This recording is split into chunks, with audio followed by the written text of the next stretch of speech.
From Shadows to Sight. The Tale of an Abandoned Blind Girl. Chapter 1. The Temple's Blessing. The sound of cicadas filled the summer air as the old widow, known as Madame Lin, made her way toward the temple gates. Her steps were slow and deliberate, a reflection of her age. But her heart was as warm and vibrant as the sun that bathed the temple in golden light. The temple, nestled in the serene hills of rural China, was her refuge, her sanctuary after the death of her husband many years ago. Madame Lin's life had become a routine of quiet prayer and humble service. But that day, as she approached the temple, she noticed something out of the ordinary. A small, delicate basket lay at the entrance, wrapped in a fine, embroidered Chinese cloth. As she bent down, her frail hands gently peeled back the cloth, revealing a tiny, sleeping infant. The baby's eyes were closed, but Madame Lin sensed something different, something sacred about this child. The baby stirred, and as her eyes fluttered open, Madame Lin gasped. They were clouded, pale, without the spark of life. "Blind," she whispered, her heart aching for the child. It was clear the baby had been abandoned, left in the care of the temple, perhaps in the hope that the gods would bless her with a better life. Madame Lin cradled the baby close, her heart swelling with a mix of sorrow and affection. She decided then and there that she would raise this child as her own, and thus the blind girl found a home. The years passed, and the child, whom Madame Lin named May, grew up within the protective walls of the temple. May was a quiet child, her world one of darkness, yet she was full of life and curiosity.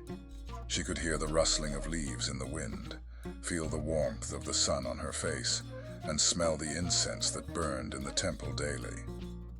Madame Lin taught her how to navigate her surroundings by touch and sound, guiding her with patience and love. But life in the temple was not easy for May. The villagers who visited the temple were often wary of her, their superstitions making them believe that her blindness was a curse. They whispered among themselves, calling her the cursed child, and kept their distance. Yet May remained resilient, clinging to the love and care of Madame Lin. The old widow's gentle words and unwavering support became May's guiding light in the darkness. As May grew older, she longed to contribute to the temple and to Madame Lin's well-being.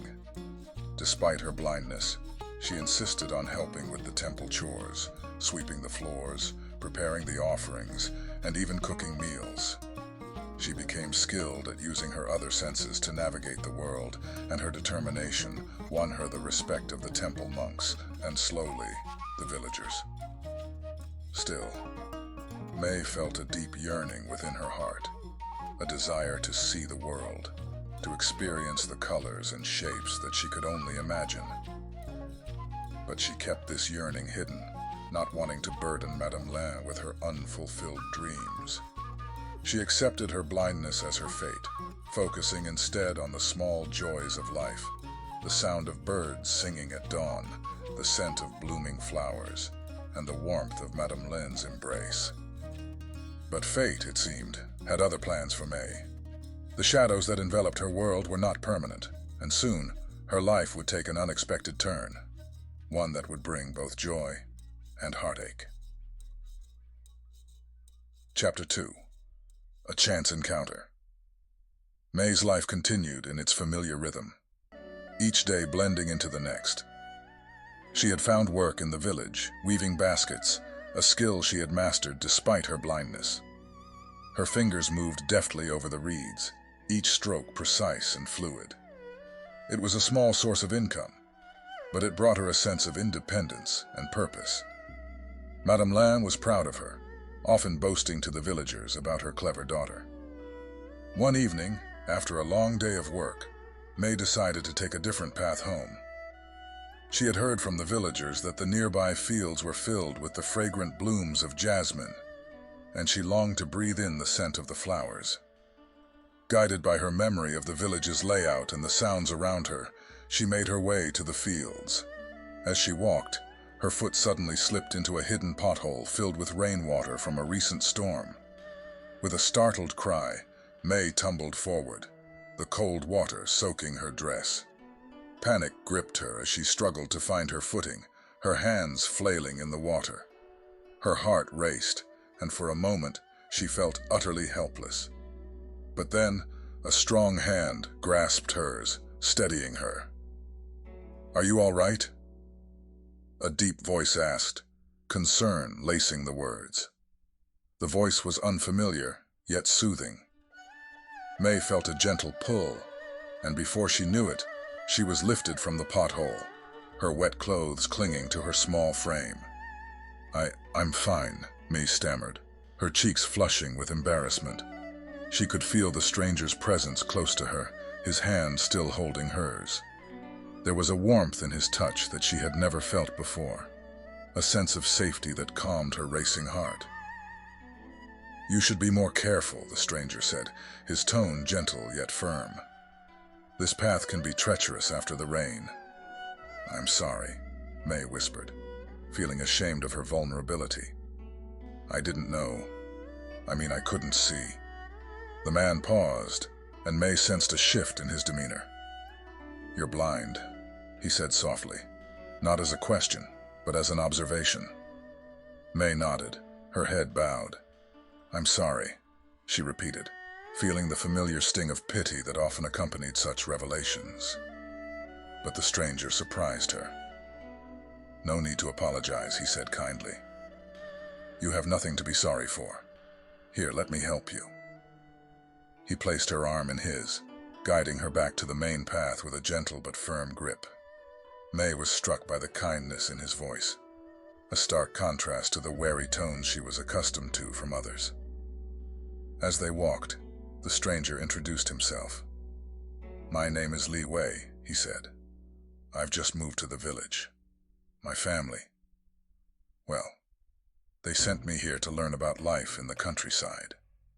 May nodded, though she was unsure of what to say. She was grateful for his help, but she couldn't shake the feeling that this man was different from anyone she had met before. There was a confidence in his voice, a subtle authority that made her curious. "Thank you, Li Wei," May said as they reached the edge of the village. "I don't know what I would have done without your help." Li Wei smiled, though May couldn't see it. "It was my pleasure," he replied. "I'm glad I could be of assistance, and if you ever need help again, don't hesitate to ask." With that, he gently released her arm and bade her farewell. May stood there for a moment, listening to his footsteps fade away. Her heart was still pounding, but it wasn't from fear. It was something else, something unfamiliar, yet strangely comforting. As she made her way back to the temple, May couldn't stop thinking about Li Wei. His voice, his touch, the way he spoke to her without pity or condescension. It was all so different from what she had known. For the first time in a long while, May felt a flicker of hope, a sense that perhaps her life was about to change. Little did she know, this chance encounter was just the beginning of a journey that would lead her from the shadows of her world into the light. Chapter 3. The Prince in Disguise. Li Wei continued to visit the village, often finding excuses to cross paths with May. He would stop by the temple to offer his help, whether it was carrying water, gathering firewood, or bringing food. Madame Lin was initially suspicious of the young man's intentions, but as time passed, she saw the genuine care he had for May and welcomed his presence. Li Wei was a man of many talents. He told stories that captivated May's imagination, painting vivid pictures with his words that she could almost see. He described the colors of the sunset, the delicate petals of the flowers, and the majestic mountains that surrounded the village. For May, who had only known darkness, these stories were a window into a world she had never seen, but longed to know. As days turned into weeks, May and Li Wei grew closer. They shared laughter, stories, and even moments of silence that spoke volumes. May found herself drawn to him in ways she had never felt before. His kindness, his patience, and his gentle strength made her feel safe, cherished even. But there was a part of her that held back, afraid to hope for more than what life had already given her. What May didn't know was that Li Wei was not just an ordinary villager. He was, in fact, the prince of a distant kingdom, raised by his uncle after the untimely death of his parents.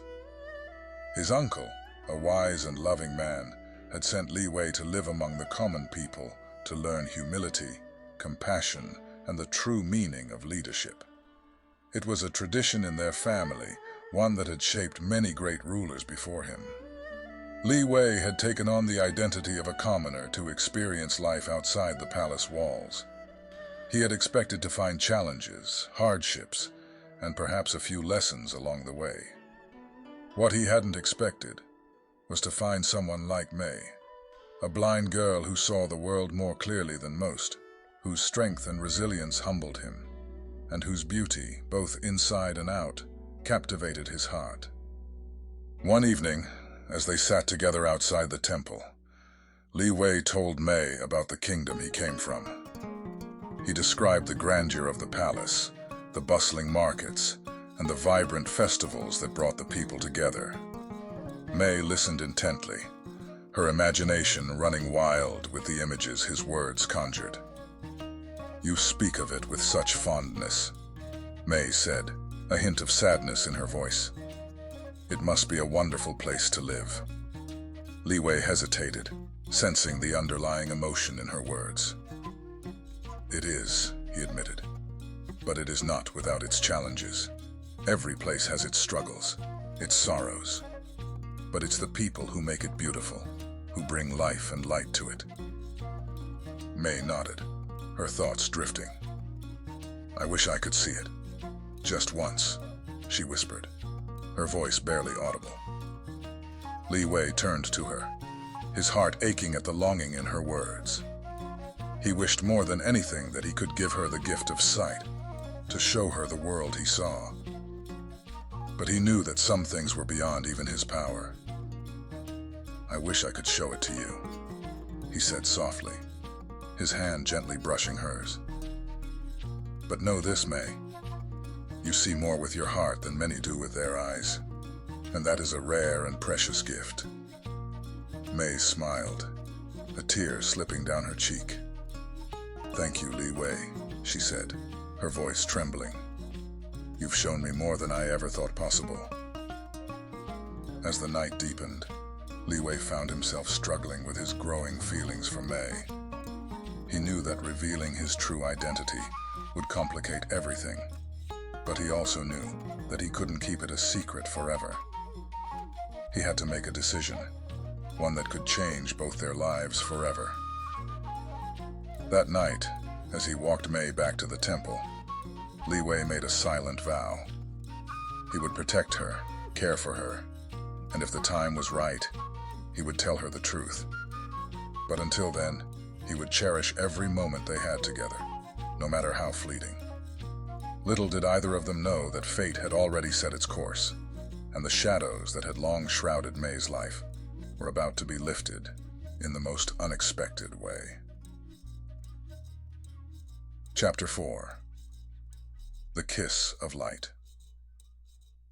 The air was thick with anticipation as the village prepared for the annual Lantern Festival. It was a time of celebration, where the streets were adorned with colorful lanterns, and the night sky was filled with the glow of thousands of floating lights. May could hear the excitement in the voices of the villagers as they prepared for the festivities, and though she could not see the beauty around her, she could feel the energy in the air. Li Wei had been more attentive than usual in the days leading up to the festival. He would often stay late into the evening, helping May and Madame Lin with preparations, or simply sitting with May as they listened to the sounds of the village. There was a tenderness in his actions, a quiet intensity that May couldn't quite place. On the night of the festival, Li Wei arrived at the temple with a special gift for Mei, a silk ribbon, embroidered with delicate patterns that he described in vivid detail. "It's the color of the night sky," he said as he tied it gently around her wrist, "so that you'll always have a piece of the festival with you." Mei's heart swelled with emotion. "Thank you, Li Wei," she said, her voice soft and sincere. "I'll treasure it always." As the night wore on, the sounds of laughter and music filled the air. Mei could imagine the vibrant colors of the lanterns, the way they must dance in the wind as they were released into the sky. She sat on the steps of the temple, her hand resting on the ribbon that Li Wei had given her, feeling a strange mix of joy and sadness. Li Wei sat beside her, his presence comforting and warm. He had been quiet for most of the evening, lost in his own thoughts. But as the night deepened, he turned to Mei, his heart pounding with a decision he had made.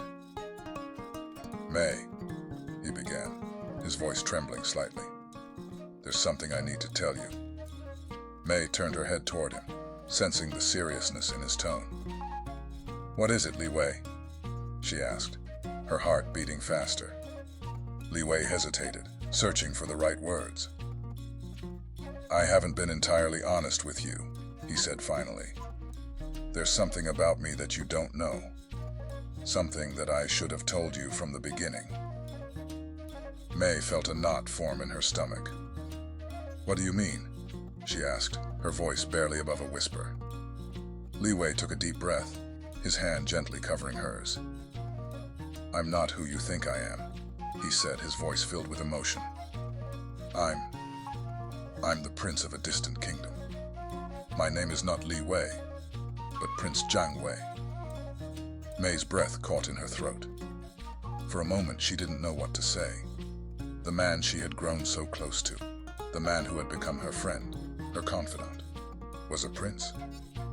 The realization hit her like a wave, and she struggled to process the information. "Why didn't you tell me?" she asked, her voice shaking. "I wanted to, Zhang Wei," Li Wei said, his voice pained. "But I was afraid that it would change everything. I wanted you to know me as I am, not as a prince, but as a man. And I didn't want to burden you with the knowledge of my title or the expectations that come with it." Mei felt tears well up in her eyes. She didn't know whether to be angry, hurt, or grateful. She had trusted him, shared her life with him, and now she felt as if the ground beneath her feet had shifted. But as she looked into the darkness, she realized something. It didn't matter who he was, prince or commoner. He was still the same person who had shown her kindness, who had made her feel seen and valued in a way no one else ever had. "I don't care if you're a prince," she said finally, her voice steady. "You're still the same person who helped me when I fell, who's been by my side through everything. That's all that matters to me." Zhang Wei felt a surge of relief and affection for Mei. "Thank you," he said softly, his voice thick with emotion. "You don't know how much that means to me." For a moment, they sat in silence, the weight of the revelation hanging between them. Then, as if drawn by an invisible force, Zhang Wei leaned closer to Mei, his heart pounding in his chest.